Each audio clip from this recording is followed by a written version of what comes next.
Just saying again who you are and what you do? My name's Pat Mulroy. I'm the General Manager of the Southern Nevada Water Authority. And I heard you give a pretty blunt assessment of what climate change is doing to Las Vegas and the whole region. Could you sort of sum that up? Well, what happened was we're in the middle of the worst drought that's hit the Colorado River Basin since we developed the Colorado River.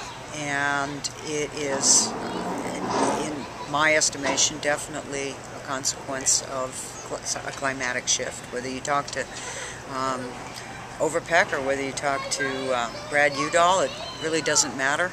We're looking at a river that's going to experience anywhere from 10 to 20% reduced flows. And for us, adaptation is first and foremost.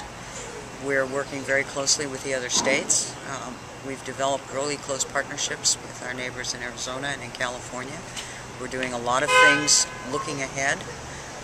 We're right now embarked in a basin study between the Bureau of Reclamation and the 7 states, looking at supply and demand in the Colorado River watershed, overlaid with climate data, to see what the exposure is and how are we going to augment the supply of the Colorado River. And you talked about sort of how sudden this was, and how it sort of made you a little skeptical of Well, here's what happened. Yeah. I mean, we had gone through the entire period of the 90s when Las Vegas was experiencing tremendous growth. We were the ugly relative on the river. I mean, we were poking everybody that something needed to happen to loosen up the rigidity of that river system so that we could access additional water. And before Bruce Babbitt left office, as his last act, he signed the interim surplus guidelines.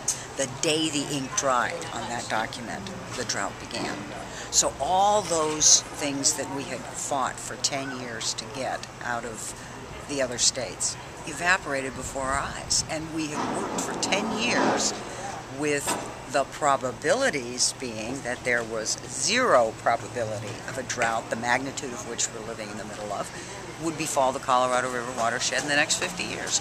So, am I a little cynical about probabilities? Yes. I mean, we got caught by those probabilities, and thank God the community responded quickly. I mean, we've reduced the amount of water we use by a third, which in a time period when we increased by 400,000 people is a pretty phenomenal accomplishment. But it has thrown an enormous cost burden on the community because we have to build the third intake, and it has changed our whole way of viewing water resources and how we plan for the future of Southern Nevada. For us, and I'm a pragmatist, it's about providing a secure water supply to a community of 2 million people that will grow. Well, it seems like what you're doing is what much of the Southwest is ultimately going to have to do if the climate models are correct. Can you describe some of what you're doing? I was surprised about you pay people to dig up their grass. So what kinds of things? We rebate. We pay you a rebate. I mean, what we discovered was pricing alone isn't enough of an incentive to give the customer that enough financial return to make that upfront capital cost of taking the grass out, replanting, re-landscaping affordable. So we pay our customers $1.50 per square foot, and we send our crews out. They show us their new landscaping plans. We measure. Now, we have a coverage. You have to have so much ground cover, which you can do with desert plants, with drip irrigation, with, very little water, and because you don't want a heat island effect in the desert. Right. So you have to have a certain amount of ground cover, 50%, and then when you're finished with your re-landscaping, then we will send you a check for $1.50 per square foot.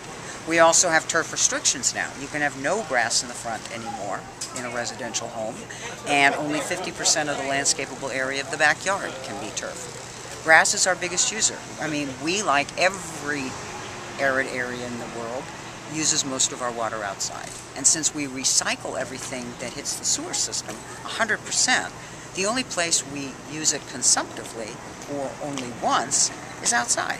So that's where we get the bang for our buck, which is why we've made and spent almost $200 million paying our customers.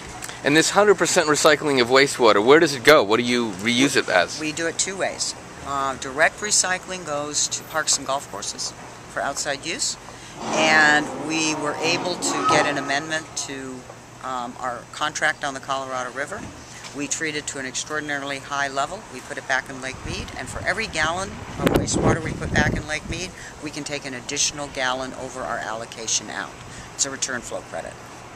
And what other kinds of things are people being asked to do, or are a large number of people doing? In terms of conservation? In terms of conservation. Well, we have restrictions, watering restrictions for the outside. You can't water but once a week during the winter, 3 times a week in the summer and the spring, and these are permanent measures, and not between 11 a.m. and 7 p.m. during the summer months. We provide pool covers. We will help people do indoor retrofit, although that doesn't garner us any additional resource, but it's part of the conservation ethic. We have made heavy investments and are helping the resorts. Their evaporative coolers are their largest consumptive use. So those have been invested in every opportunity we can. And you mentioned sort of learning from Israel. I take it you've been sort of studying what Israel's been doing. I've been over there several times, and we have a partnership with Mekarot. We're doing a lot of combined research, and they deliver brackish water in the Negev to agricultural areas for agricultural production.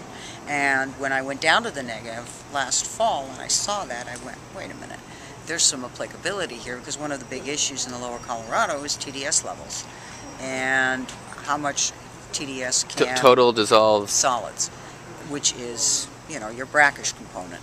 How much can those agricultural areas sustain?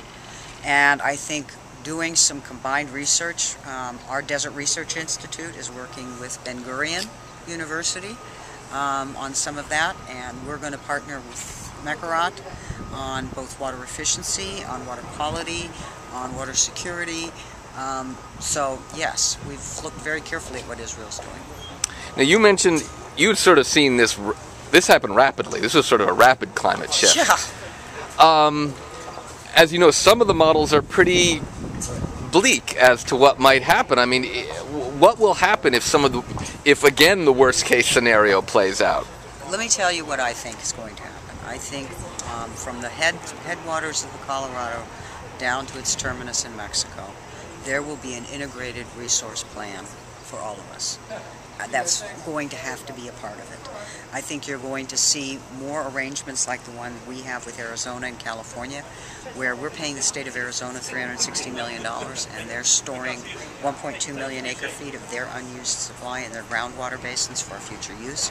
We have a virtual bank with California, which is essentially a drought exchange. I mean, when Met was hit hard, Metropolitan Water District was hit hard by the drought in the Sierras, and the restrictions on their pumps in the Bay Delta, and we had the Colorado River, we were sending all our conserved water to California, and we will get it back in the future.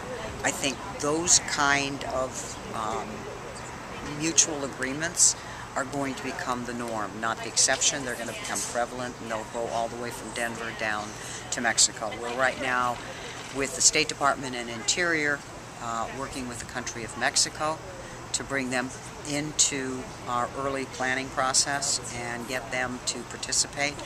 I think one day we will be participating in desalters during normal or at least semi-normal conditions on the Colorado River, where I think those desalters will emerge in Mexico first, because Southern California has such a huge replacement volume that, you know, they've got so much water that they use, they're going to need every available location to back up their own supply. So I think a lot of things that may have seemed futuristic to us 20 years ago are going to become reality much sooner than later. Well, all right. I think that's good. Thank